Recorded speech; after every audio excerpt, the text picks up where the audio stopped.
a document which relates to the Special Branch Centenary Ball held on the 29th of March 1983. And if we go over the page, please, we see that there is a covering note to the Prime Minister which explains that she was going to look in at the Centenary Ball for Special Branch, and that she will be there for approximately 45 minutes. We could go over the page again, please.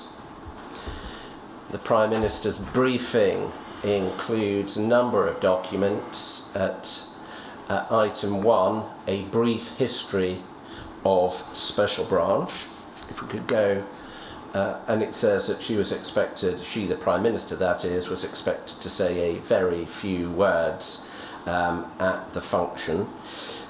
Can we go over the page to the history? This is the first page of the history of the Special Branch. Over the page, please. Same history continued. Could we have expanded, please, the top paragraph? The 1960s saw the rise of well-organised civil disobedience, starting with the Aldermaston marches by the Campaign for Nuclear Disarmament and later the less innocent activities of the Committee of 100. The late 1960s saw the rise of the Vietnam Solidarity Campaign with its attendant public order problems and at length almost complete penetration by various organisations of the extreme left had been affected. Special Branch took due notice of such matters with its responsibility for providing accurate, up-to-date information about public order. And then in handwriting, 2 words, the SDS. Can you help us, please, how you obtained this document? This would have been something that was given by, I think it was like Kew Gardens. So the Kew, when they have the records handed over, it was in one of my numerous discussions, obviously, OSA type problems aside that may present, with Rob Evans. And Rob Evans' guardian came across this. He asked me to discuss it with him. So that's what I did. Please, if I ramble, please just stop me. Otherwise, you've got Bob Lambert scenario, sort of a week later, come back again. But if there is, just rein me in type thing.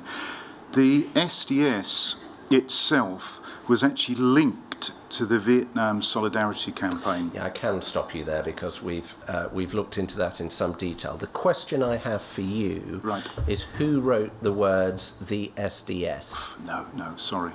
Not even close. No idea. Can I take it from that it wasn't you? Can I have a look? Not immediately. We can get the document in slower time for you to look. Yeah, it could very well have been me, actually. I don't know. Let's wind that one back, because everything's going to be done correctly here. So at this particular point, I prefer to say I do not know. But as soon as I see my sort of scrawl, I definitely recognise it. Are you going to mention that about the SDS, where it got its name from in Vietnam? Because it was the... We have covered all of that exhaustively. Right, okay. Because it was a group over there. As a rule today, I'm concentrating on what you can directly tell us. Can I move now? Can we take that document down? And can I move now to your training and prior experience in relation to sex discrimination? Did that document also go into where they actually talk about the grey area policing, or are we coming back to that later on? Anything else about that document is a matter for submissions, Mr. Francis. Right. If we move now to the question of training about sex discrimination, did you have any training about sex discrimination at any point before you joined the SDS? Before the SDS, none whatsoever. Whilst you were in the SDS? Even worse, none whatsoever. Can I now direct you to your experiences whilst you were in uniform? Did you see or hear any of your uniform colleagues behaving in a sexist manner? Often. Were you part of that culture? Not as bad. I've got personal reasons, family reasons, for me to have a better view of women being able to look after. I came from a single mother household, so certainly my own opinion of people being able to look after themselves, the stereotypical of what a woman should be type thing, which that was certainly evident the police service in the 80s when I was in uniform, and their opinion of women that way. But yes, I would get involved in banter with regards to women. I wouldn't say anything out loud derogatory. We've certainly heard some of the activists recalling what happened to them on demonstrations with regards to name calling and other things like that. I'd never participate in that. But certainly jokes with regards to general sexism, things like this. Yeah, at that particular time in the police, it was, and I've got to put my hands up, I would have been, but I very much hope I wouldn't, at the time they were women police constables, I very much hope there's not a single one who would ever come up, bear in mind, you know, I'm sort of semi-famous now, would actually come up and say, oh yeah, no, he's a right old swine, when I was out with him. I don't think I ever treated anybody. I certainly had a lot of respect with regards to what women in the police service could do. But yes, certainly the old days of the police canteen culture. Women police constables were almost always referred to as Dorises. If they weren't referred to as Dorises, they were called plonks. I'm not entirely sure where that name even came from. So yes, but it's not like occasionally. And interesting enough, the Panorama programme recently about hiding it, where the officers are sort of hiding at pubs, hiding it in car parks. That wasn't necessary. That was fully open. When you moved to Special Branch, was it the same or different? It was less. I think what you're basically talking is there's sort of like an intelligence level. The intelligence level in the Special Branch was certainly significantly higher than a cross-section of the whole of that. But yeah, you would still have sexist banter, but it wasn't as bad. But I've got to say, within the Special Branch, the amount of females in relation to the amount of males around was a lot smaller as well. So whether or not the same officers would have been out there where there was more input, I don't know if the behaviour would have been markedly different. Within the SDS? The same again as in the Special Branch, same, and there certainly was banter. Once again, there wasn't a lot of input. Without mentioning it, I don't know who I'm going to say that I shouldn't do, but I think it's been mentioned there was always, give or take, around about one woman detective constable within the SDS at any one time. And so the banter would always be a little bit more when they weren't there, and the actual the women who were doing the SDS work, they would certainly be able to deal with banter if it became too hard. And my own experience of hilarious banter aimed at people and things like that is there's a bullying aspect to everything. So you can't banter too much, you can't do too much if that person will deal with you in response.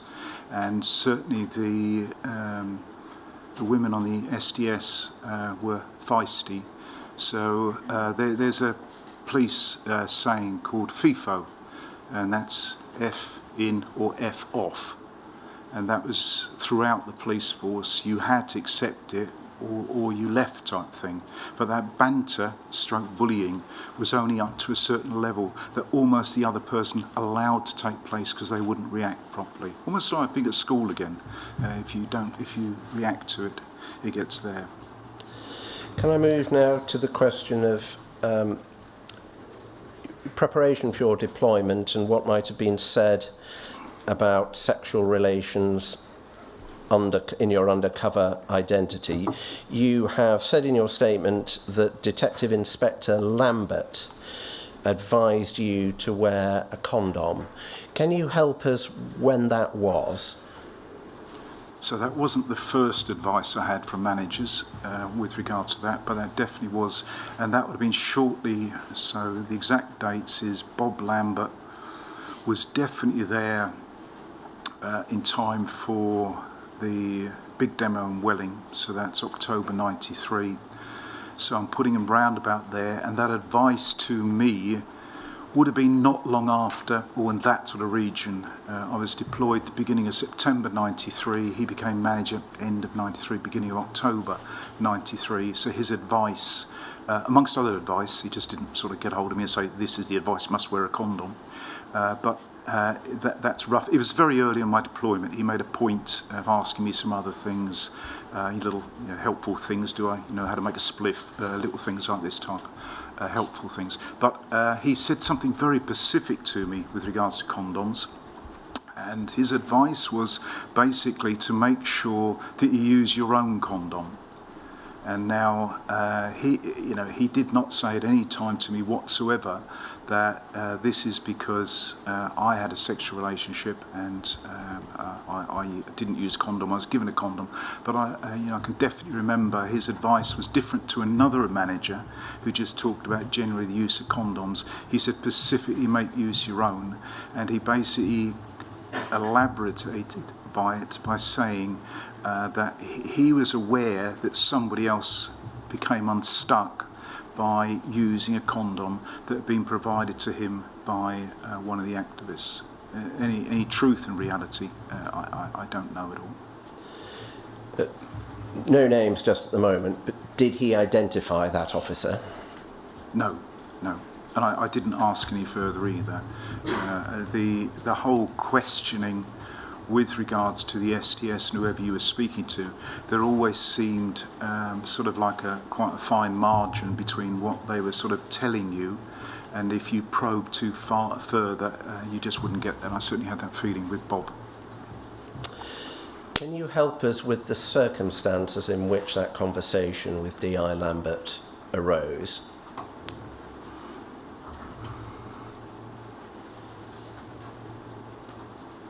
Not specifically, but it would have been something. Certainly would have been in one of the, because I was deployed, so it certainly would have been one of our two, what are called SDS safe houses, that sort of environment. Did it come in the context of a conversation about having sex with activists or with members of the public in your undercover identity?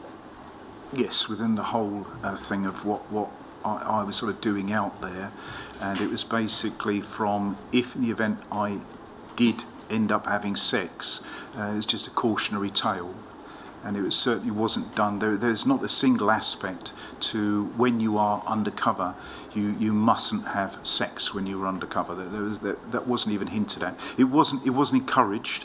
It wasn't bravado, and Bob was certainly somebody who never boasted about anything. There's no bravado to him at all, and he is just a matter of fact from who I regarded as a highly experienced former SDS officer, and I was super eager to learn of somebody of his regarded calibre, certainly to me. So any advice he gave me, I certainly took on board, and we'll get into the sex later on, but I certainly made sure I had my own condoms with me. Did he give you any guidance or advice as to the circumstances in which you should or should not have sex with somebody in your undercover identity?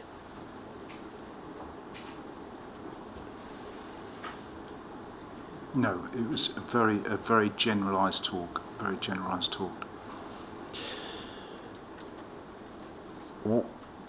In addition to what he said about the condoms, did he give you any other advice in relation to sexual relationships in your undercover identity?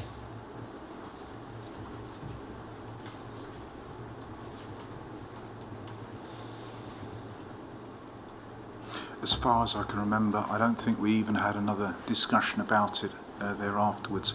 I think Bob was a person who assessed you as if you were told something once, you sort of clever enough to remember it. So I took it down as a lesson understood, learnt, appreciated. It was appreciated by me, and I could be wrong. He may have said we spoke about it again, but I generally can't remember.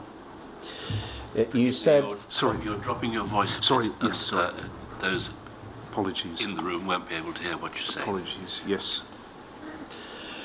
You said in the course of one of your earlier answers that another manager had given you some advice about condoms. Being careful about anonymity orders. Who was that manager? HN67. What did HN67 say to you about the subject of having sex with people in your undercover identity? Got slight reservations here because my understanding is he's now deceased. Is that right? So he's got no way of being able to reply. I don't mind saying something, then Bob Sambert says, oh, you don't. But I'm a little bit concerned that somebody can't defend themselves when they're dead. But very, very minimally, he did actually say the same without using your own condom bits. And this would have been when I was in the back office. So this was before Bob Lambert. Once again, it's just general advice. He was a former SDS officer himself. You've gone over details of him here in the hearing. He wasn't regarded as highly as Bob Lambert, but he himself hadn't produced like a spectacular result. He just had, an SDS tour. He'd done his work on the SDS tour. But he still had advice. He's somebody who did the tour 4 years, 5 years, whatever it was. And he did impart advice. With regards to sex, I think once again it's just a one-off involving other bits and pieces as well. And his concern again was one with regards to possible pregnancy and obviously benefit of hindsight with what may not have happened with him. The conversation to me made more sense later on than it did at the time.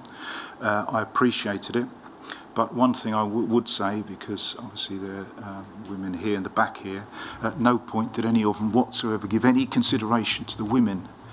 This is purely for us not to get pregnant, not because we were worried potentially about the ramifications out there, but it's ramifications for us in the SDS. Can I ask about the context of that conversation with HN67? In what circumstances was sex being contemplated? Once again, this is 30-something years on, but as far as I can remember, I think that would just be him talking to me when we were in the SDS offices as opposed to an SDS safe house, because he used to come past, chat to me in the back office. I would chat to him as well. So as far as I can remember, I don't think it would have been in the circumstances that the same as Bob Lambert. I think it was just in the back office. Can you help us with whether the tenor of the conversation was that this was something you would be doing, something you might be doing, something that was very definitely a last resort? When I arrived on the unit, it was described basically almost is inevitable.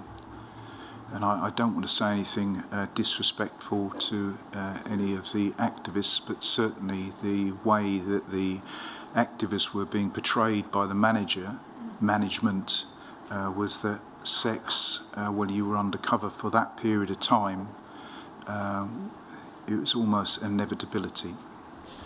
Again, being careful about anonymity orders, which manager told you it was either inevitable or almost inevitable? That's each of them, and we've not mentioned the other one either. So that would have been, when I was having the conversation with Bob, it certainly was there, HN67, and I'm sure you're going to get on to HN86. I drew reference to it in my statement. The feeling was that the SDS were going in areas that MI5 dared to tread because of actual sexual promiscuity amongst the left wing, no moral judgment attached to it at all, but that was the feeling, that we were going into that area. And that I quoted it because that's actually something that we didn't say it. Peter Wright actually wrote that in Spycatcher, and certainly in the era I was in the SDS, it wasn't a challenge, but it was certainly an almost inevitability. It was. Did anybody within the SDS say to you that the SDS was going where the security service would not? No. I can't. Well, no, I can't remember having a. We had some quite deep conversations sometime. I don't know. Peter Wright definitely came up sometimes during, but I don't know. Can't answer that one. Did HN67 say anything to you about whether or not he had fathered a child whilst he was deployed? None whatsoever. But just saying, going back to Bob Lambert, neither did Bob Lambert. Was there any discussion in the abstract about the risk of fathering children and what would happen if you did?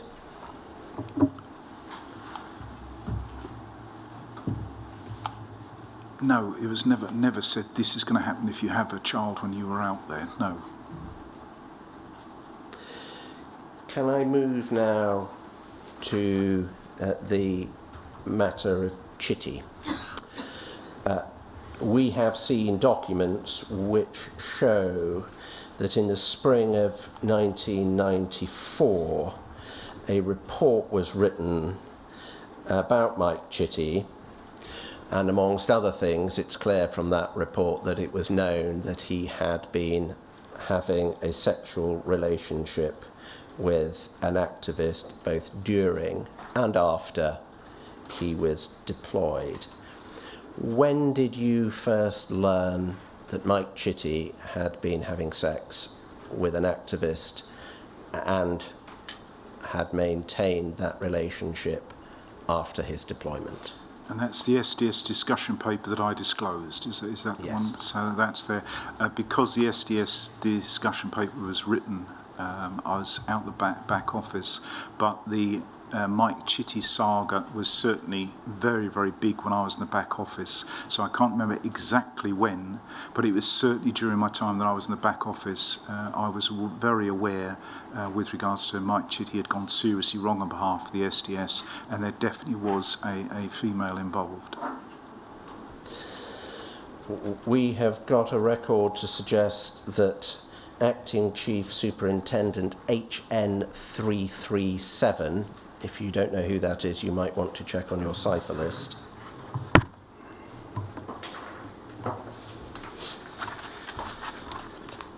Yeah, hilariously, I've actually forgot my glasses. They're in the room next door, so I couldn't read that unless it's about 6 times the size, unfortunately. I think someone... Sorry, I've left my I'm glasses. sure someone can go and get It's your just, it your should glasses be in my for you. bag. There's like a little scruffy bag in there, a blank one. Thank you. Apologies.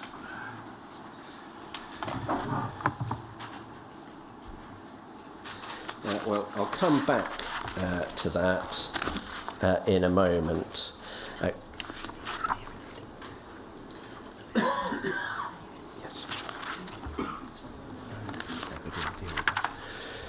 Multiple problems with that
Yes, there was two field trips to Amsterdam. We went to other places together as the field, but we also went to Amsterdam together. Did you go on either trip? I went to both trips. Can you help us with when the first trip was? No. All I can say is it definitely was under the tenure of Keith Edmondson, because basically it was his idea to go over there.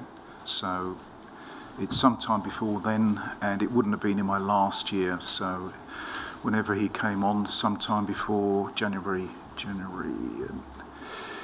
97. So whenever he came on before I came off in the final year. When was the second trip? Don't know. Sometime within there, we had one successful, went back again. When you say within there, are you saying again within DCI Edmondson's tenure? Yes. We tend to do the same. We had, if a trip was successful, we also went over to Dieppe twice. We went paintballing twice. A couple of places were a bit of a howler, so we didn't go back again. Can you help us with the first trip, but being very careful about anonymity, of course? To your direct knowledge, did any SDS officer or manager consume drugs? I certainly did, and the other officers around me who were with me, and the conversation before we went there, during when we went there, and after we went there, with the exception of one officer who's vehemently opposed to drugs. I think everybody had a cake or coffee. I didn't hear of anybody saying I didn't do that. So it was just general conversation. But other than a couple who I was directly with at the time, I don't know. But one vehemently, I'll just put it down. It was HN78. HN78 is very anti-drugs, always has been. Are we talking about cannabis? Well, cannabis and the cakes. Cakes over there, you get your cannabis cakes, whatever else. I think they stick a bit of marijuana in it type things. Yes, sort of the cafe culture over there. Did you see any of your managers consuming cakes laced with drugs? No, because the managers we went together we stayed in the same hotel together, which I still know because it was quite memorable. We also had a meal in the evening, but we did split up and we got together back in the evening, so no direct taking, no. To your knowledge, did anyone on that trip have sex with a sex worker? Right, I definitely didn't do that, just hand on my heart, but I did go to a club. I did go to a club, but no actually direct sex. And so once again, nobody that I know directly had, but I don't think a single one of us by the time we were flying back, and it was two nights twice, I don't think anybody was not talking about that they hadn't visited the red light district. What they then did within it was there. I've got to say, Keith Edmondson did stress to us if some of the SDS management came out, maybe to emphasise the cultural side that we went to Amsterdam for, not necessarily the recreational side. Was this joking, or do you have any evidence that any officer or manager had sex with a sex worker? No, I've got no evidence whatsoever. Can we go to the second trip? Essentially the same question. Drugs. Did any of your fellow UCOs take drugs in Amsterdam? It was the same circumstances. I don't think anybody did. Whether or not everybody came on it, I can't remember. The two trips merged into one. How distinguished from one to another one, I can't remember. Sex with sex workers? Same again. Can I move now to the question of race discrimination and what training you had on the question of race discrimination whilst you were training to become a police officer and whilst you were in uniform? In uniform when I arrived in Hendon, so I was in Hendon in January 86, first intake January 1986, and I would say within week one, latest by week two, we had a whole section on that very topic. Myself, I'd come from Norfolk, and other people had come from various areas. We were going into a multiracial, multicultural society, and Metropolitan Police at the time, so you were learning about cultures from them. But that was the only training I ever had. I then done multiple different courses, just to name a few: special branch course, CID courses, other courses. I never had any update on that. And getting ahead to the question, certainly not in the SDS. Or special branch? No, the initial course, special branch, nothing whatsoever. You joined, as you say, in 1986. I'd like you to go back to 1986 and help us with, in the cohort of people you were with, training to be police officers, were there racist attitudes? There were some. There were some, but I've got to say, it was referred to as Disneyland by when you get out into the real policing, that really that isn't the real world, this is the real world. So I actually didn't see anywhere near the amount of racism in training school that I did when I actually arrived in the police service. And can you help us with the level of racism when you were amongst your uniformed colleagues when you were a uniformed police officer? Uniform back, so this would have been May 86. I was posted to division. It was certainly evident, not necessarily rife. It tended to be the officers who had worked in the inner city boroughs then came out. I was posted to Bromley, Kent, Penge and Beckenham. That was the three area I was in, and some of the officers weren't, but there definitely were some racist officers there. There's a noticeable jump in the level of racism by the officers when I did attachments to what was known then as the District Support Unit. And these were level 2 shield trained officers with particular remits of being football, crowd control, and that there definitely was more racism there. In your experience, was that racism hidden or not? No need to hide anything then. Was it ever challenged? Not, ashamedly, not by me, but I never heard a single person challenge it.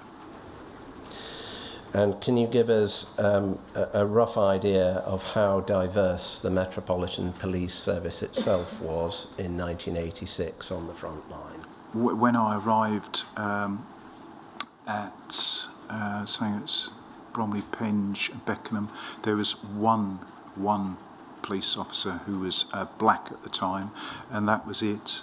And he was actually by a lot of officers even referred to in a negative, stereotypical way almost every time they talked to him. But it was as though he was okay because he was with us type thing, but he was quite often regarded as like the token. I actually heard him being referred to as the token black officer, and that was there. But yeah, there was one on division. And can you assist us as to the level of racial tension between the Metropolitan Police Service on the front line, out on the streets, and people who were from ethnic minorities? Where I was stationed, there was very little. It was almost the other way around. We had responsive policing because where I was at the time in Bromley, calls from members of the public, just because they were almost like upset because there was black people there. So quite often I get a call that would have to stop a suspicious vehicle. 1990 when I was a uniform officer. And Asian people? Not for us so much there in Bromley at the time. Was there a view that a black person was more likely to be involved in crime? Definitely. Was Emphasis a young black person, particular of the age group. You had elderly black couple going to Bromley shopping. No, but if you did have some youth come down, then yes, that would be regarded as they're almost in Bromley for up to no good type thing. Was there a distinction between males and females? More to male. And were there any stereotypes about the levels of intelligence within the black population? Unfortunately, yes. And what was the perception? Very negative. That maybe it was very negative, but to a certain degree, maybe it was correct. Their career trajectory was not expected to be high, and so I think that's most unfortunate. They felt that, and I think it was actually very difficult for the career trajectory to be a lot higher than. Could you speak up, please? Were there any stereotypes about the propensity of black people to violence? There was always a fear.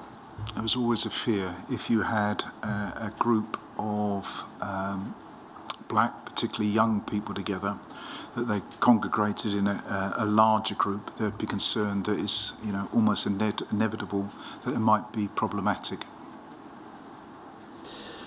I've been asking you about your experiences in uniform in frontline policing. Can I now move to your time in special branch before the SDS? Were the attitudes the same there, or were they different? I don't think the officers themselves, I think there were definitely less racist, that was there. But what there was is we had so very little dealing with black people in the special branch. The special branch, the areas that we were concerned in, for example, like protection, or were concerned in all the areas. The Irish terrorism was a vastly bigger area. We had very, very little dealing with black people in the special branch. In general terms, within the SDS, was the position the same or different? The position was exactly the same. We had, other than the officers, which actually was me and Trevor Morris, who obviously he was black, as everybody is aware here. There was very little dealing of other activists, groups that involved black people. So if in the event there was, maybe there would have been more racist comments, racist banter, and things like this. Whereas it was me and there was Trevor dealing with the black justice campaigns, and but Trevor himself, I've heard his evidence here, and there's no reason to disbelieve how he felt, but I certainly felt that the jokes he was getting, I had jokes directed at me for my various reasons, but certainly Trevor had some jokes directed at him that were because he was black, because that was considered, I was different in other areas, and that was his difference. But the other thing with Trevor, I don't know how clear it was, but he was a person who's very, very capable of looking after himself, and some sort of kung fu master at the time. So once again, you can't bully, you can't do too much against somebody who would deal with you. Going to come to specific individuals in a moment, but as a matter of generality, are you able to help us with whether the sort of stereotypical attitudes towards black people that you have described in uniform were held by at least some within the SDS? Yes. And can you give us an idea of how widespread those stereotypical attitudes were?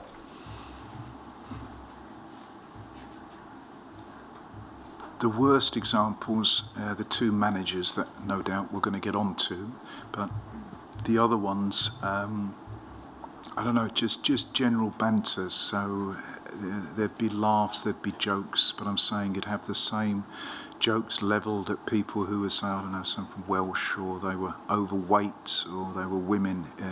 There was nobody that the SDS's humour is a better word, could not reach. And this is the day before they invented diversity, inclusivity, and equality. It was before body positivity was there. Christ, everybody was up for it. And I'm understanding your evidence to be that would include jokes about black people. Correct, yeah. Asian people? Correct.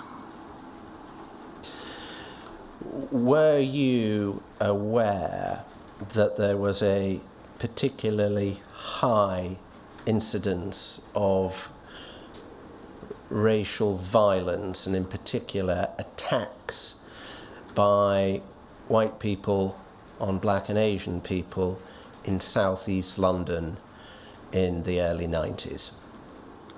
I was generally aware of what was happening, but I was specifically aware, and very, very aware, when I was on the SDS in the undercover role that I undertook. And I found, sure we're going to get onto it, but I found the levels of violence astonishing, absolutely astonishing, and a totally eye-opener from my perspective. And that's literally as soon as I arrived at my beginning my posting at the Kingsway College.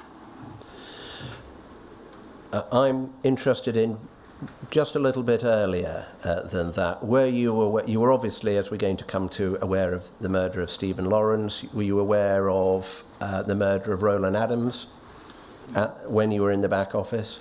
Yes. And Rohit Dugal? Correct. And was the unit aware that there was a high incident of racial violence in southeast London in the early 90s? Yes, but it's also overspilled earlier because we still had the effects of the Tottenham riots that were there as well. We had, I can't remember exactly when were the timescales, but it wasn't long before I was in the SDS. We had the Rodney King event in LA as well. So there was certainly a fear with regards to that there was definitely a problem with regards to black, which became the justice campaigns. That's moving slightly away from the violence against the black and Asian people into the question of whether that consequentially led to anger and public disorder, isn't it? Yes. We'll be exploring that in a little while in more detail. We're coming back to that, but before I do, I want to go through your chain of command. And the questions I'm going to ask you is to get an idea of how much personal contact you had with the person and whether or not you can recall that person ever behaving in a racist way, in any way. Yes. The Commissioner, Paul Condon. No, as in a meeting, but certainly no racism from the Commissioner. Assistant Commissioner of Special Operations, William Taylor. I can't remember him. I don't know if I ever met him. I don't know. Assistant Commissioner Special Operations, David Vaness. I think he came to the SDS after I'd left. Can you recall ever meeting him? Not when I was on the SDS. I had dealings with him later on after I'd left the SDS with regards to problems I had returning. He was the senior officer involved, but not for the SDS. And no, but that was by letter correspondence. I don't think I've ever met him personally. Did he do or say anything racist? I've never met him, but I'd be astonished if he did. DACS John Howley. I knew Mr. Howley. No, he was Special Branch Commander at one point as well. No, I didn't. Commander Buchanan. No. I knew him, but likewise, no. Commander Barry Moss. No. I know the answer to the next question is going to be yes. Chief Superintendent Robert Potter. Yes. Can you help us? How often did you meet DCS Robert Potter?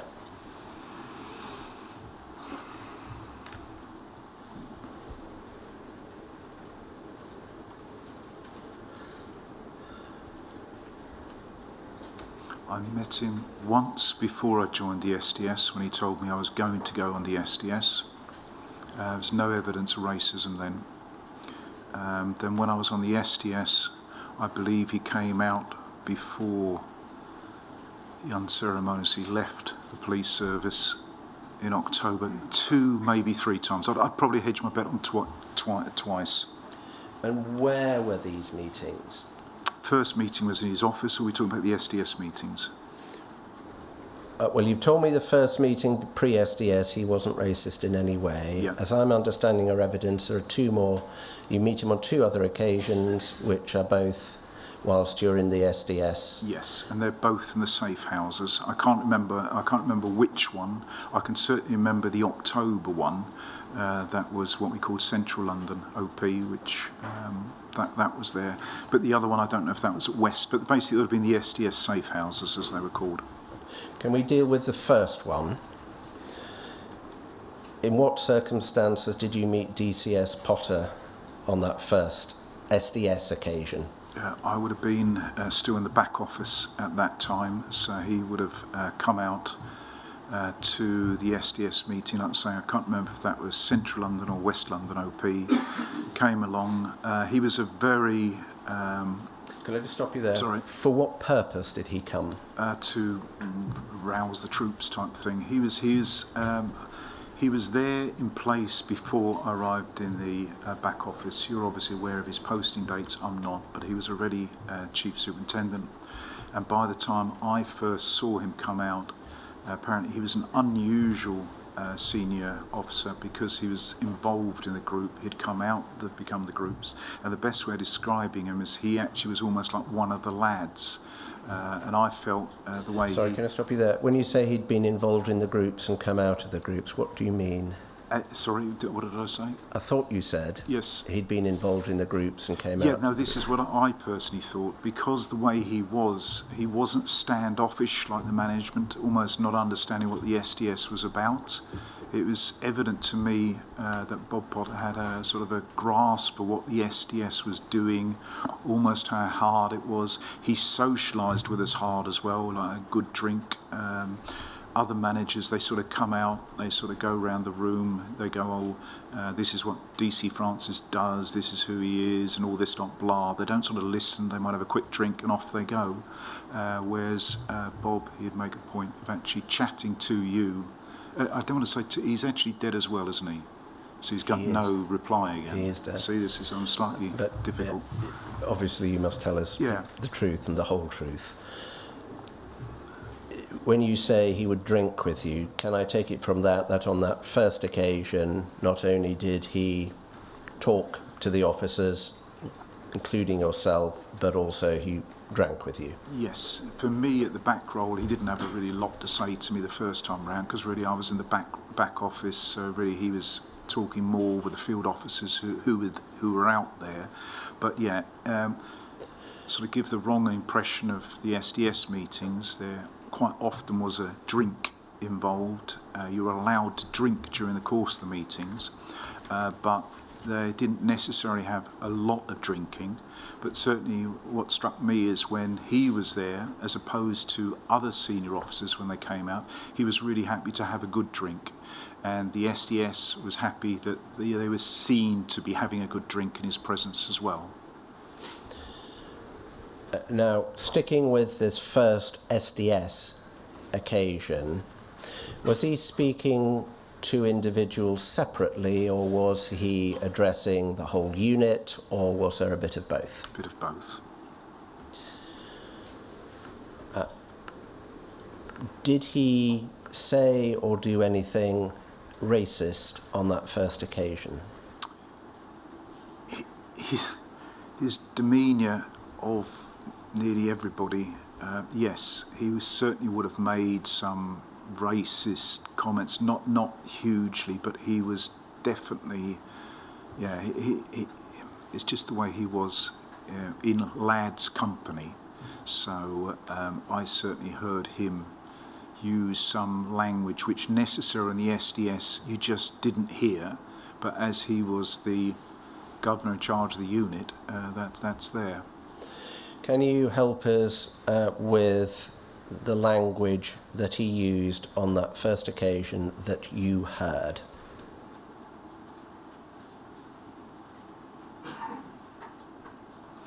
Specifically, no. I can't remember the exact words he used, but it's colourful. His language was always colourful. Racist? Yes.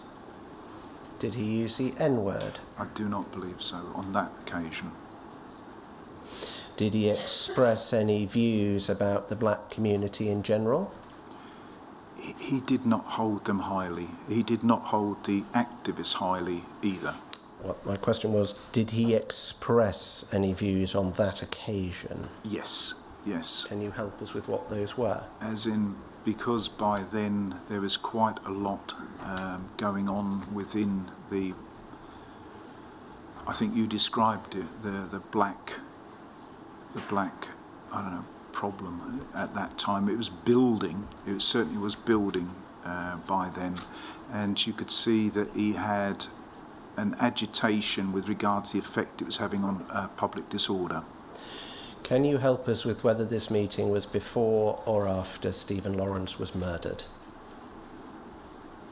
Post. Did he say anything about Stephen's case? No, not that I can recall. Was he racist in front of officers other than you? Yes. I don't think that first occasion I had a private consultation with him. This just would have been literally, this is Peter in the back office, and because I'd only seen him in that December to get the confirmation that I was coming to the SDS, it was quite evident that he knew that I wasn't out yet. It was evident that he knew, and it's unusual for a manager again to be aware of who you are and what you're doing without having to be briefed. Being very careful about anonymity, I want to explore with you who was at that meeting. Was HN 86 there? Definitely, yes. Was HN 67 there? Yes. Amongst the officers, would it be easier safely to try and identify those who were there or those who were not there? It would have been a 3-line whip for everybody to be there. So everybody within your timelines, which I really can't recall exactly, but for when the chief superintendent comes out, it's a 3-line whip. So unless you're on holiday in hospital or something like that, you have to be there. I'm getting the impression then that what you're communicating to me is you cannot at this remove in time be absolutely certain of precisely who was there or not, but it would have been most or all. Yes, correct, sir.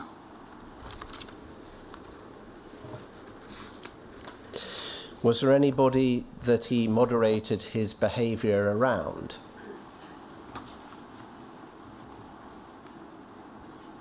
I don't think he felt that was necessary. Being Detective Chief Superintendent in charge of the squad of your entire life, if you upset him off, you go to uniform. No, I don't think he had to moderate his... Was Trevor Morris there? Yes. Did he moderate his language around Trevor Morris? Not that I can remember. He would have also had a one-to-one with Trevor Morris. As someone was saying, that was Bob's forte. This is how he got to know you. And I didn't have one to start off with, but certainly that meeting he would have had one-to-ones with the officers. He was, you know, despite everything that eventually happened, in SDS terms, he was very unusual because he was actually a very good, very hands-on governor. Can I move to the second meeting? But before I do, can I take it from your last answer that nobody challenged his racism? None whatsoever, no. Even Trevor Morris? It wasn't as awful as the one-to-one that I had with him later on, the meeting that we're just about to come to. So with regards to Trevor, I don't know what was said to him in the private meeting. Did anyone, to your knowledge, show Trevor Morris any support for No, being present whilst a very senior officer behaved in a racist manner. No, and me not either. In fact, if there's any comments at all, we probably found it hilarious at the time. There was a lot of laughter and joking about everything, and yeah, to my shame, I wouldn't have said anything. If he, in all honesty, would you stand up to a person that controls your entire career trajectory out? No, but you just accept it as.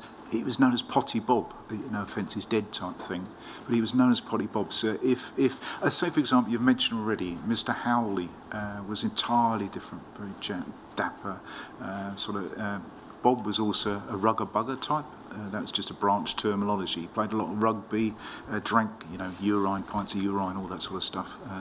And so he was one of them, whereas the other senior officers who came out were very, very different in their way. So, if somebody like Mr. Howley said something, I think everybody would sort of die of shock type thing. Whereas Potty Bob, I don't know even if you would be offended type thing. The position, the picture you're painting, and I'm asking this just to be clear, is that Trevor Morris has to stand there listening to a senior officer being racist in the presence of all of his colleagues and his immediate managers, and there is no challenge to that at all, and there is no sympathy shown to him at all. No, within the context though, you shouldn't say it, but it felt like it was funny at the time. Did Mr. Morris ever talk to you about that? No. So it's now a good time to take the morning break. Certainly. May I thank you for the great care you've been taking not to speak of things which we all know have to be kept closed for good reason. I'm very grateful to you for the care you're taking. Sir, I haven't slept for about 10 years in anticipation for this worry I was having. We'll break for 15 minutes and resume then.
on the first SBS meeting with Potter.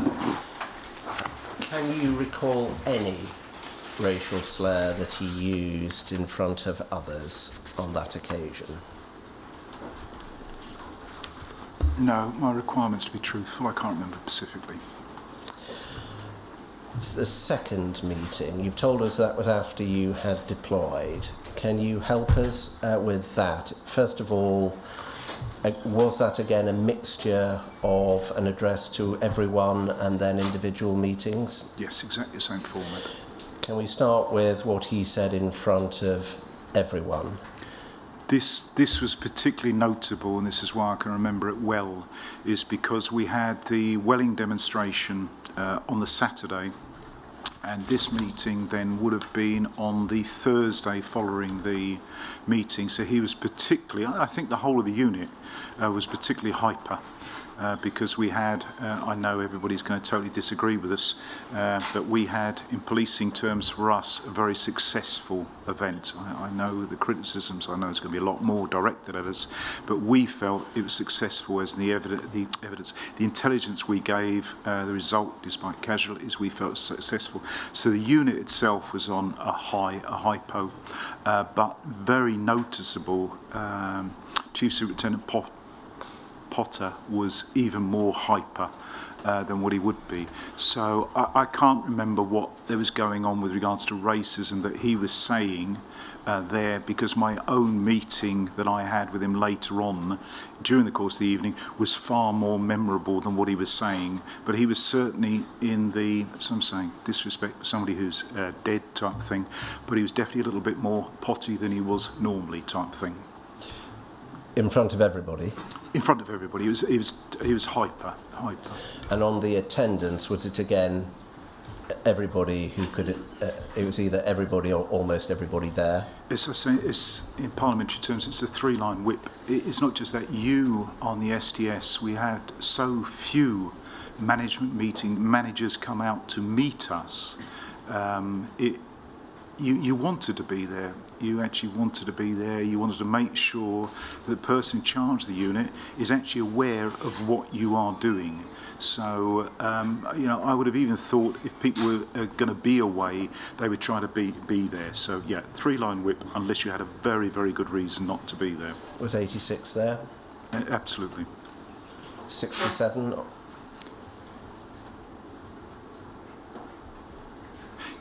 Yes, it was 67 was there, and also it was about a week that Bob Lambert was there. So Bob Lambert was also there. And there must have been like a handover thing, or because of the big Welling demo, that HN67 stayed on. But he was definitely there as well. They were both there.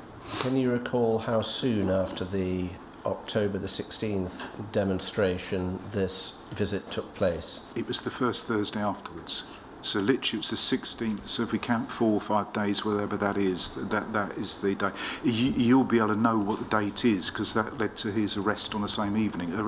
It led to him being referred to the police on the same evening. Was he the only senior officer outside the unit to visit, or was he in company? He was the only officer. And in front of everyone, before I say that, can you recall whether any officer specifically wasn't there? No. Before we move on to your meeting then, can you help us with the language that Detective Chief Superintendent Potter used in front of other police officers? Was it racist? I can't recall anything specifically, but he was certainly more sweary than what he normally was, and he was quite sweary at the best of times. But he was certainly more sweary in the evening. But whether or not there was any specific racist ones in the general group, I can't remember. In relation to your meeting with him, your separate meeting with him, who was present at that meeting? That would have been with definitely HN86 was there, and I think on the evening also HN67 was there. So I'm getting an impression of an individual meeting at which 86, 67, DCS, Potter and you are party to this conversation? Yes, but the same would have been for each SDS officer. I wasn't set aside specifically that was the format of what happened, and I just can't recall Bob Lambert being in that bit, but I can recall Bob Lambert being. It was definitely Central London OP as well, because I'm saying the evening turned out to be very memorable for a different reason. So the format is each UCO has some time with Potter, but in the presence of managers. yes. Can you help us with the course of the conversation when you were speaking to DCS Potter in the presence of 86 and 67? Just that, as I said, he was very, very hyper, very jubilant about what was deemed to be a great special branch success, talking about that the Commissioner was happy. We'd heard that the Commissioner had sent out a bottle of whiskey for us. That was being talked about, that he was going to bring it out, he's going to have a bottle of whiskey for us. Very, very hyper, very pleased about what we did. He was talking about the running battles that he had seen TV. Otherwise, it was just from that side of it. But he also felt like we'd won the event, that the activists hadn't got what they wanted to do. So there was very, very buoyant in there. But the racism on the evening stemmed in relation to that we'd won. It felt like that we'd won in that particular thing with regards to the racism as well. This is where his comments were coming from. So can you explain what he said? There was a lot of very, very derogatory, nasty, racist language being used to express his views. First of all, can you tell us what views was he expressing? That he felt that there was like a change was trying to happen with regards to the B&B bookshop, and who was anybody, and that's where you get some racist terminology. Who were they to do this, and how dare they, and we're in control with the police type thing. And what sort of language was he using to convey his displeasure with a challenge to the BMP bookshop?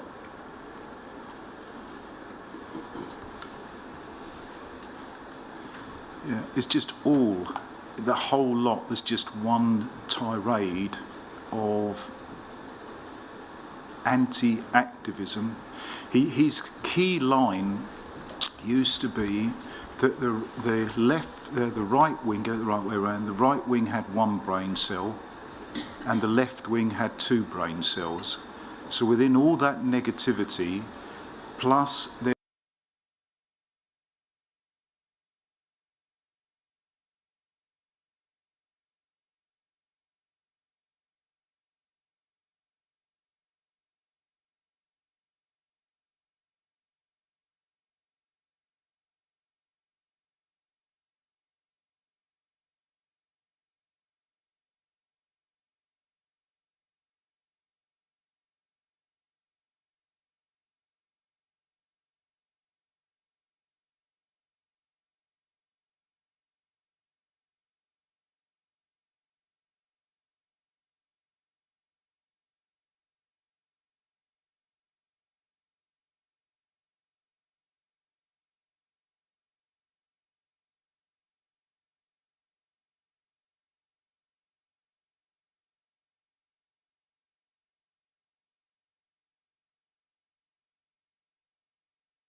is of legitimate public interest and will be broadcast by the transcript, which will be published this evening, deleting only the very small passages that need to be deleted.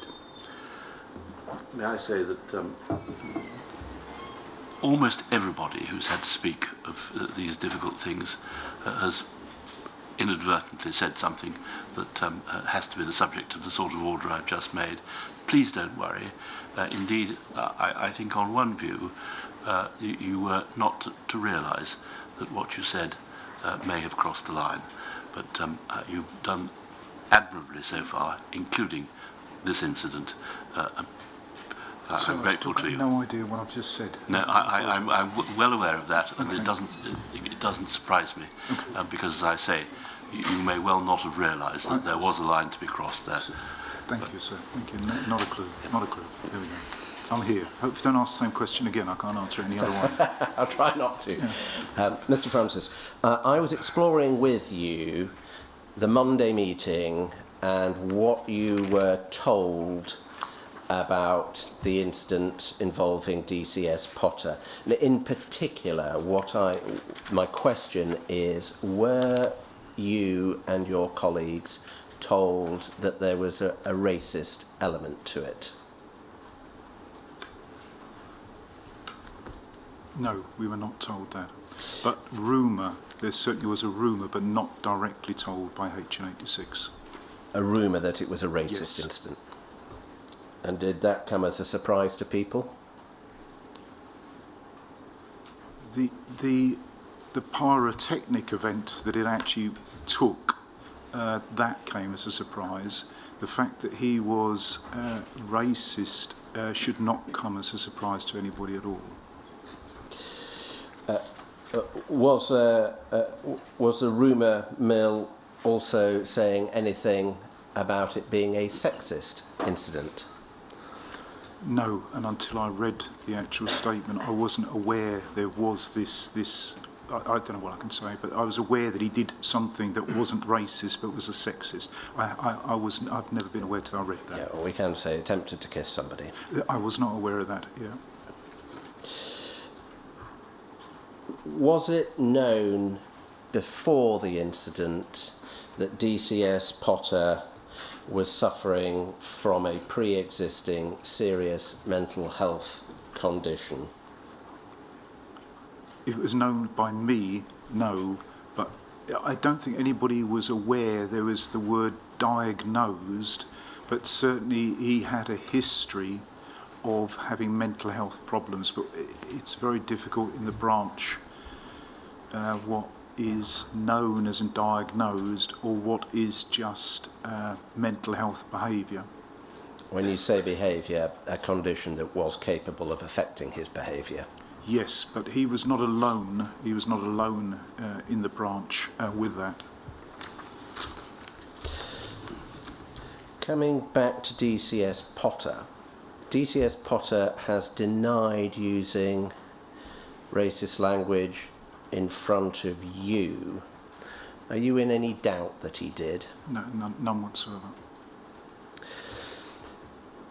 Did HN86 ever mention DCS Potter when discussing the Lawrence's or Stephen's murder or the Lawrence campaign with you?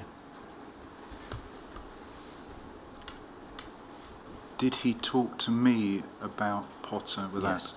He was certainly present in a conversation that we had that involved the Lawrences, but I can't remember a single occasion where HN86 said to me, this is what Chief Superintendent Potter thinks about this or that. No.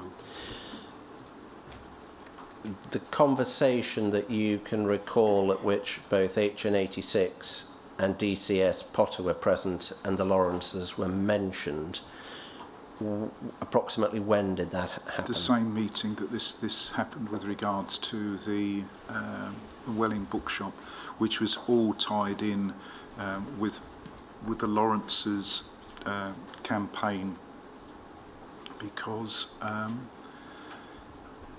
it was certainly seen by the SDS managers, as in the whole bookshop incident only happened because of the Stephen Lawrence murder within the time frame earlier. So the conversation, the bookshop, about that's what it was felt. That was the culmination of the Stephen. I totally am aware, everybody's aware that there was a different demonstration that the Lawrence family were going on, but it was felt that there was a lot being done on their behalf and using the campaign, but I'm sure you're going to go in further later. I'm going to remind you again to speak up, please. Sorry, yes. Can you help us with what in that conversation DCS Potter said about the Lawrences, Stephen, or the campaign? Yeah, I was trying to remember within it. It was just, his whole thing was that very racially that the campaign was being led, is being orchestrated, taken away, used from the family by the people that I was sent there to infiltrate. So the feeling was that the anger was being used and manipulated to cause something like the bookshop being directed in racist terms. Was DCS Potter racist about the Lawrences? He didn't identify them specifically racist comments, no, just as a very generality. What did HN86 say on the subject of the Lawrences, Stephen's murder, or the campaign on that occasion? On that particular evening, I can't remember him saying anything more specific. I think that was Bob Potter had the room that evening, but certainly in discussions that I had with HN86 post the murder of Stephen was an extension of what Bob Potter was saying, that he certainly felt that the campaign group was being manipulated and used by the extreme left purely for their agenda and moving their agenda forward in extremely racist terms about the Lawrences. Can you help us with those racist terms? I was just a bit uncomfortable saying it all, but yeah, I don't know, sort of stop, with regards to, there was rings, with regards to people having rings through their noses being pulled by the rings in their noses, which is images of slavery, people like that.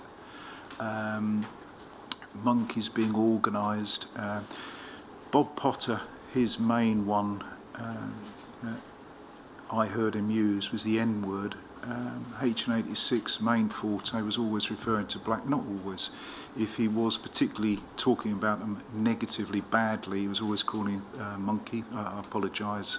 It's not a nice thing to say, but that is what his main terminology when he was upset, and he always regarded monkeys being organised. So if we really have, the whole idea that they're not capable of organising their own groups.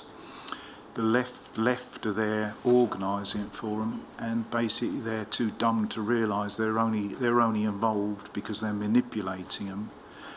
So that it's racism through and through. Right. I'll be coming back to targeting conversations in much more detail in a little while. In the meantime, can I resume going through your chain of command with those questions about how well you knew people and whether they were ever racist? Superintendent Peter Lyons. No, he'd come out to the meetings, but he was one of those very standoff governors that was there. Acting Chief Superintendent HN 337, the officer who came out to speak to you about Mike Chitty. Yes, no. Superintendent Roger Pierce. No, I never heard Roger use a racist term. Can I move now to the commander of Area 3? First of all, can you help us? What was Area 3? Right. As in, like, I can't remember what the Metropolitan Police District was then in. It's something like either six, it might have been 6 areas. Could have been 6 areas. The 3 area would have been, if you sort of imagine they'd probably Google it within about 3 seconds. There's like a pinpoint with Charing Cross being the centre, and then the Metropolitan Police District, literally like a clock, came out with certain sections, and going down 3 areas. It's not exactly like a clock. 3 area included like from Central London through Bexley Heath, Bromley, Penge, Orpington, that sort of area. I can't be exactly specific. Was that the area in which Stephen Lawrence was murdered? Correct. Now, you've said in some of your written evidence in the past you seemed uncertain as to who the commander was, but you thought it was Commander Broadhurst. Is that correct? No, I don't know. I don't know when I was making a statement if I should be guessing anything. I suppose it's stupid to guess at something, but I did. But it's somebody I never met. I never met him in my life. Can I move now then into the management of the SDS itself? We've already touched upon HN 86, but I want to ask you a little more about him now. Can you help us first of all with whether or not he was a thoughtful manager? I would describe him as being thoughtful, yes. Would he go out of his way for other people?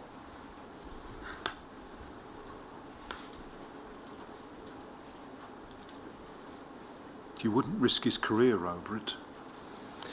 I'm not suggesting doing anything quite as dramatic as that, but was he a helpful character? Yes, he helped me. For example, when do you want me to stop now, or just one single answer? I don't want to go off. He just helped me. For example, I had a very young son when I was out, and he said that when I was deployed, he'd try to help get me some work that ensured that I had the holidays off. So helpful. That's one specific example I can give in relation to me specifically. Was that characteristic of him?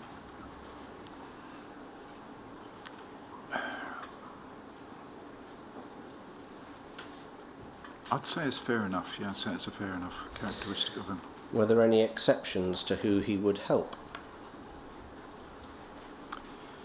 There's an exception with an officer that I was aware he really didn't like, and some people described it as the wrong chemistry. That might have been, but that is Trevor Morris. He was the only, saying he's a black officer, but Trevor also, he was an officer who would actually speak his mind over SDS issues and other issues that concerned him, which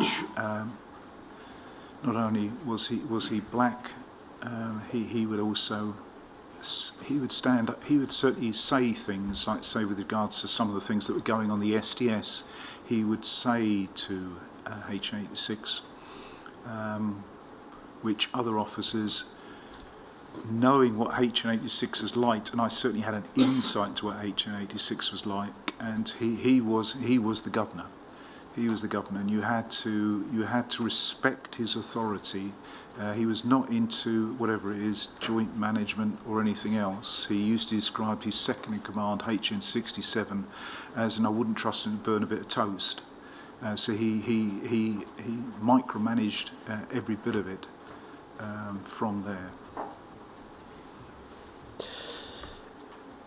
You've already told us that he used the word monkeys to describe black people, and he referred to black people being led by the ring through their noses. Did he use other racist terms? I had 9 months of him, literally every morning, won't say where, picking him up in the morning, taking him to the SDS offices, and taking him back in the evening. It wasn't a short journey, I don't know if I'm allowed to say, so about 45 minutes to an hour. I was in the car with him, depending on the traffic. And during the course of those 9 months, I can't think of a derogatory term with regards to black people he did not use. And the Metropolitan Police had quite a repertoire of different ways of describing black people. and I'm very sure I heard every single one of them. I'm afraid I'm going to have to ask you to expand upon that and I thought I breached something again. Right, okay, good. give us some examples of the slurs he used. So they're all very there, but I don't like using them, but we have to remember this is in the 1990s, so black people are unfortunately referred to as jungle bunnies. They were referred to as sooties. They were referred to stills, and for ones who haven't heard it, that meant they could, because there was a point that they turned around and said, you mustn't use certain language. The police actually, there was a directive from the yard came out that basically says you mustn't use certain words, and so they referred to them as stills. So they wouldn't actually use the word, but they'd use the word still that was there. Coons. Coons was certainly used within there, and Sambo was definitely used. I don't know, without thinking a lot more. And that, to be absolutely clear, used by HN86 in your presence. He had a repertoire of language for black people. And again, to be clear, before or after the directive prohibiting the use of that sort of slur? I'm not sure when that came out. So this could have come out well before us even having a conversation with them. It's just, if people say, what is a still? That's one of the ones that people weren't aware of what it actually was. Did he speak like that in front of other members of the SDS? I'd be surprised if he didn't in smaller groups. He didn't do it on largely outspoken, and I think the main reason is because Trevor Morris was there. And Trevor and HN86 certainly had a difficult relationship. And HN86, he actually said to me that he just didn't trust Trevor. And his feeling was that he might go over the side, as in go back to black people.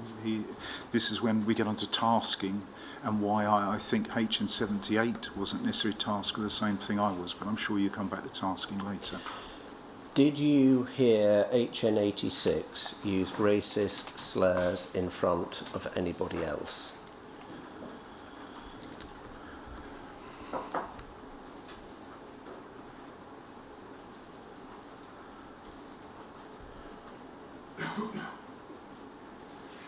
I think racist banter with regards to joking and things like this was there, but I'm not sure if he actually used the same racist slurs he did with me in the car, but there certainly would have been part of the jokes or the, I don't know, yeah, specifically no.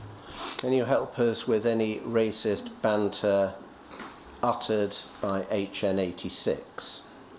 Yes, as in he was, if there was some, I don't know if I'm going to breach something, we certainly had some officers who expressed racist things because of where they were type thing, and he would not dismiss that and would add bits to it. So if they were talking negatively about black people, he would it'd be part of the banter.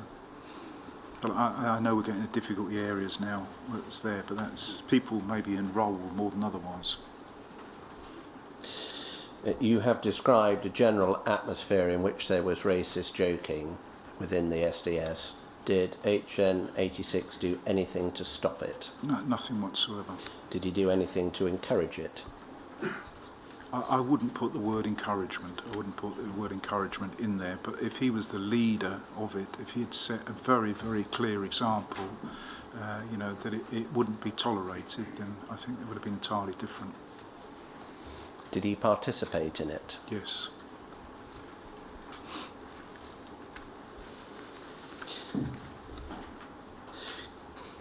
Could you help us with the terms in which HN86 referred to Imran Khan, as he then was? Basically, it's when Mr. Khan came out of the Lawrence's house very early.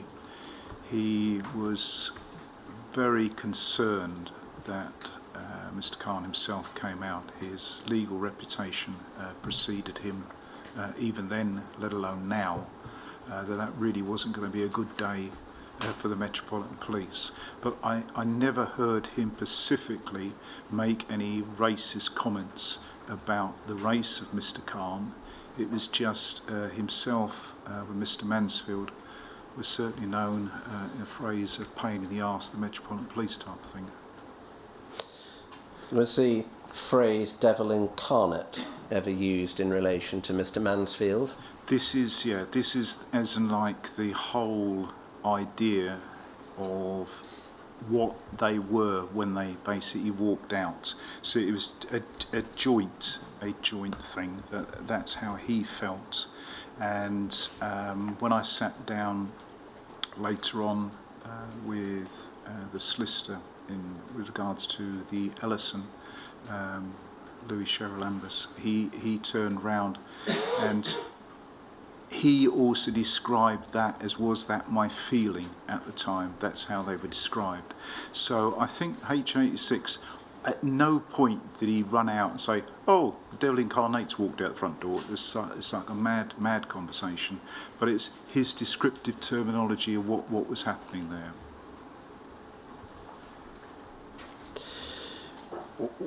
Was that feeling widely shared within the SDS about Mr. Mansfield? Actually, it was more Mr. Khan. It was Mr. Khan as well. It's known the monitoring group now. Back in the day, I think it was the Southall monitoring group, whatever it was. It was well known for police accountability. And whether or not the police really wanted to be accountable was questionable, but they found the motivations of Mr. Khan and Mr. Mansfield, both known to the special branch already, particularly Mr. Mansfield extensively. They felt that really them coming out of Lawrence's house, I don't think they considered for 1 minute this is going to be accountability good. This is going to be not a good day for the Met. And then not that long afterwards, I don't know what we're talking about, a matter of weeks, all of a sudden we then had Nelson Mandela involved. We've gone a whole new level. This is like nothing we've ever seen before.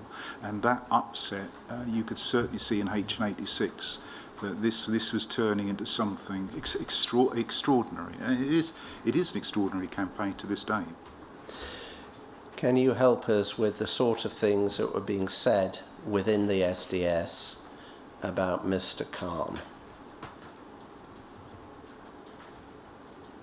It wasn't too derogatory about him. It was more of that is one sharp cookie over there, and then when he's involved, that's not a good. But the racism side, I didn't hear a racist side mentioned at all. I think that was incidental, the same as Mr. Mansfield when he was there. In what circumstances would a registry file be opened on a lawyer?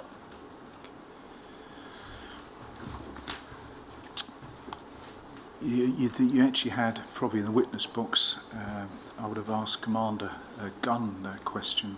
So, but from my guess of what I'd expect is you would have, in special branch terms, I'd say no less than about 5 or 6 mentions to get yourself a special branch file.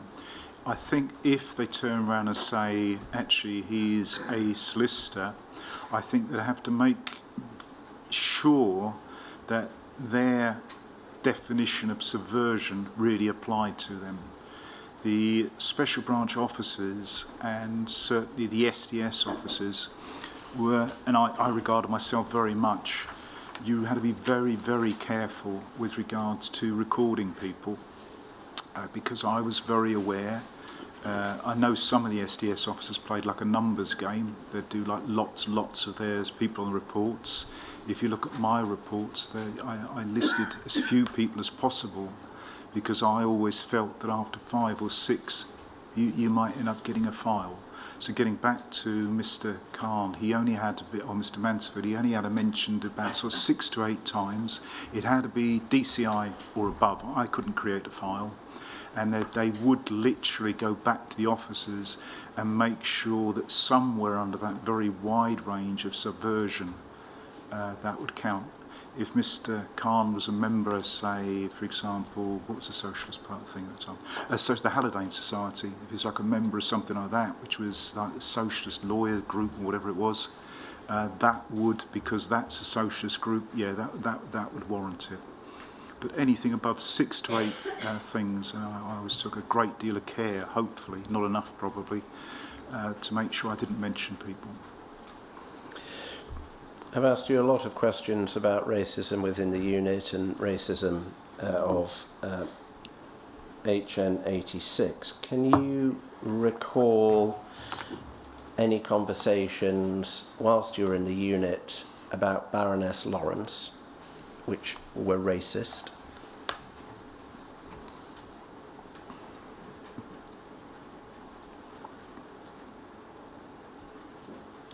Not specifically, just under the general terminology that that whole campaign was regarded as a group of monkeys being led.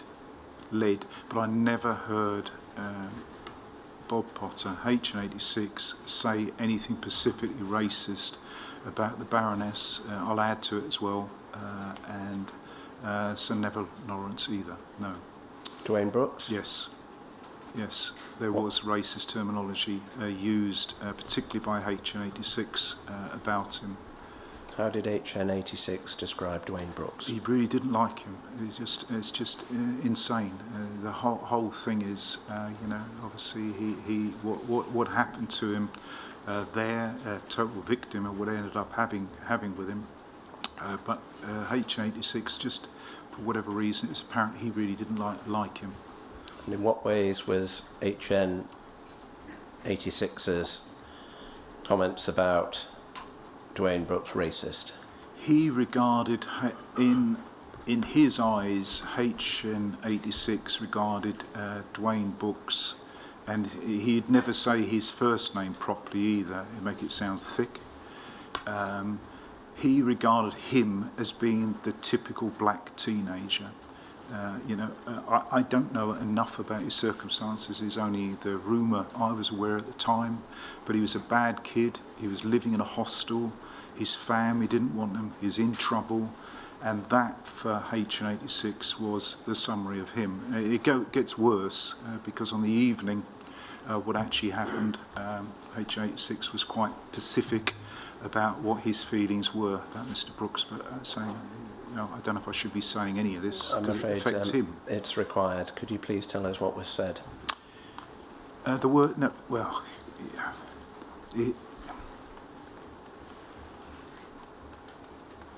I prefer you to read it, what I said. Wished it had been words to the effect of, would rather it had been him, not Stephen. Yes, and the fact he was a chicken.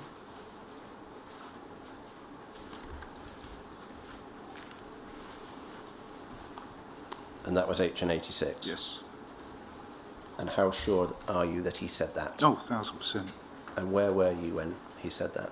In his, I put it down at his car, and basically what it is, he basically said that nobody decent on this planet would run away when you are there in that situation, and that you wouldn't, that you'd leave him dying there, you then go away, and you didn't come back, you didn't do the first aid. I don't know if any of this is true, because I wasn't there, but that was his feeling. And yes, he went further to say that the whole campaign, the entire campaign, wouldn't have actually happened at all in the slightest if, unfortunately, Dwayne Brooks was actually killed on the evening instead of Stephen. Can you help us with when that was said to you in the car? It wasn't straight away. Christ, it would have been sometime post when he died, when the campaign really started to get some momentum. And as I was saying, when Mr. Khan was there, Michael Mansfield was there, you had Nelson Mandela there. It was huge, absolutely huge. And so then I think his frustration, it was evident when I was in the car with him. that the frustration with regards to public order, where it might be going in the Met, bearing in mind this was what we were there for, is the special demonstration squad, and I can see it on his watch, because the buck stopped with him. He was a senior officer that literally controlled the unit. The buck definitely stops with him. And, you know, which if you had sort of like other managers as well, you might be able to sort of blame somebody else. But this was all coming down to him. And I felt the pressure in the car with him that he was getting. I don't know where the pressure came from externally, but the SDS does not live in a vacuum. We are providing resources to be an area. You've mentioned 3 area. We're providing it at the TO20 or A8 as it used to be called in the old days. You're providing it up high. He was constantly talking, HN6 was constantly talking about, you know, our information goes straight to the Commissioner, the Prime Minister's aware of us, the Home Secretaries are now aware of us. So this biggest public order event that's taking place, you know, it was his poll tax, and it's his watch. When you say biggest public order event, do you mean the Lawrence campaign, or are you talking about a specific incident? It was building up to it, and then we ended up with Welling. It was like forecasted. It was forecasted that this event was growing. It was going to go somewhere, and that was evident his frustration, which was it was huge. That his frustration that it was getting bigger and bigger and bigger. Did he say anything more about the Home Office? No, as in just general, the Home Office knows about us, and he went into those previous funding, and the Home Office is aware. The Home Secretary is sort of like a direct line to the Home Secretary, direct line to whoever. It's very much. Who had a direct line to the Home Secretary? Well, according to him, he did. We had in the DCI, there was the small flat that we were in. The DCI and the DI had an office, and in the DCI's office, DCI and DI's office, the management, they had a secure telephone. And secure telephone, if anybody knows, back in the day, used to have you pick up, it's an old dialy phone, probably most people have only seen them. Dialy phone, lift it up, and when you're there, you used to have a button that you press when it was secure.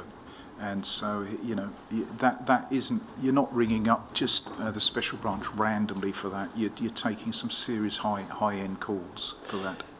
Do you actually know whether or not HN86 ever spoke to the Home Secretary in his capacity as DCI of the SDS? He never came back and said, "Oh, I spoke to whoever was on then." No. And what did he say about the Prime Minister? As in, like, the Prime Minister was aware of us. The Prime Minister was definitely aware of the SDS. He never said, "I spoke to whoever would have been in charge then." Did he say anything which shed any light on how the Prime Minister knew about the SDS? The word desk seems to feature. The word desk, as in it's on his desk, it's on the Prime Minister's desk, it's on the Home Secretary's desk, it's here a desk, there a desk. Can you help us with whether that was a reference to the issue of the Stephen Lawrence campaign was on the desk of these politicians, or whether there was a chain of communication between the SDS and those politicians? There would have. You do your reports. No, don't know. But he was saying he dropped into conversation that this is the sort of level that we're at. You have described HN86 being very racist in front of you, but I'm getting the impression less so in front of others. Was there any reason why he would be more racist in front of you in the car than in front of others? So I'm saying I wasn't privy to private one-to-one meetings, and there's certainly certainly one person I could put down who I got no reason to suppose for 1 microsecond he would have held back on his racist views. And does it come down to this, that if he thought you were racist, he might be racist in front of you? Or is that too simplistic? Well, I certainly hope that myself certainly the definition of racism that's been raised through this inquiry, I would certainly have to hold my hand up to my behaviour could certainly be regarded as racist, but I wouldn't regard myself as a racist person, certainly nowhere near on par with regards to H&86. My best friend on the SDS, I don't know if he calls him my best friend anymore, but was Trevor Morris. So that's there. But would he feel comfortable in my presence? Yes. Would he think for 1 microsecond that I'd ever report him? Absolutely not. I wouldn't have done. So if there's a degree of loyalty... Being very, very careful with identities. Yes. The other officer, you said he would have no qualms about speaking to in racist manner. Is that speculation or is it actual knowledge? No, because the conversations that you occasionally had with him weren't quite as bad, but he was certainly quite colourful in his language as well. Do you mean he was a racist? I'm getting a difficult area now because... I did just answer the question specifically. Yes. Was he somebody who used racist language? Yes, but whether or not that was... Yeah. Thank you. Do you want me to write it down? If you write down the name... Because rather than go through this lot, I'll just give you... I think the other officers will be very relieved I don't look through that anyhow, because I don't know all of them type thing, so they'll probably prefer me not to look at it. I don't want to keep any more secrets, I'm sick of them.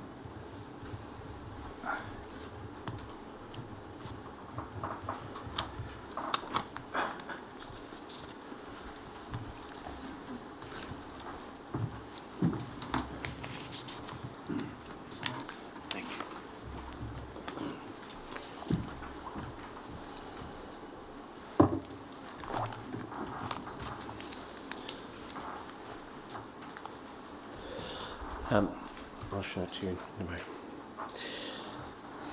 One more question before I invite the Chairman to rise for lunch. You've said that H&86 made plain that he viewed Dwayne Brooks as a coward. Yes. And advanced that as the explanation for why he said what he said about wishing it had been him and not Stephen who had been murdered. Was there any other reason given? What, that he particularly disliked him? Why he wished it had been Dwayne and not Stephen who had been murdered? A far more easier campaign to stop. Far more easier. And, any of the people that I've heard speak so eloquently with regards to the Black Justice campaigns, what they were always concerned about is that, the media, the police could use anything against them. And really, if you imagine the headlines now, that the person killed on the evening was a drug dealer living in a hostel through there, would that have garnered the sympathy whatsoever? And I think that's what H&86 driving thing behind it was.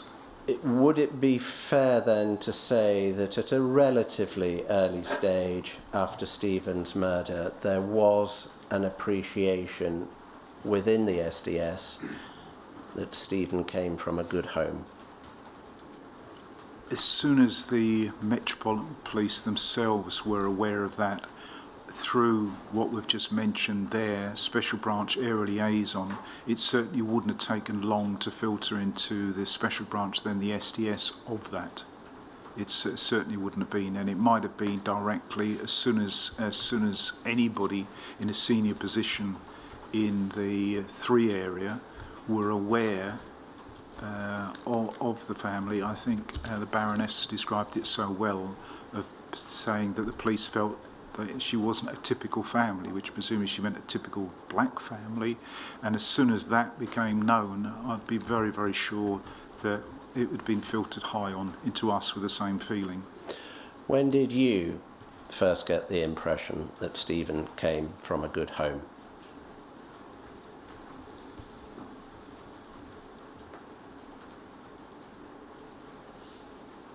I think quite early on. I don't think it's a matter of days. We're probably talking a few weeks. I can't 100% remember, but it certainly wasn't long. It's certainly well before I was deployed. Sir, is that a convenient moment to take the lunch? Certainly. We'll resume at 2.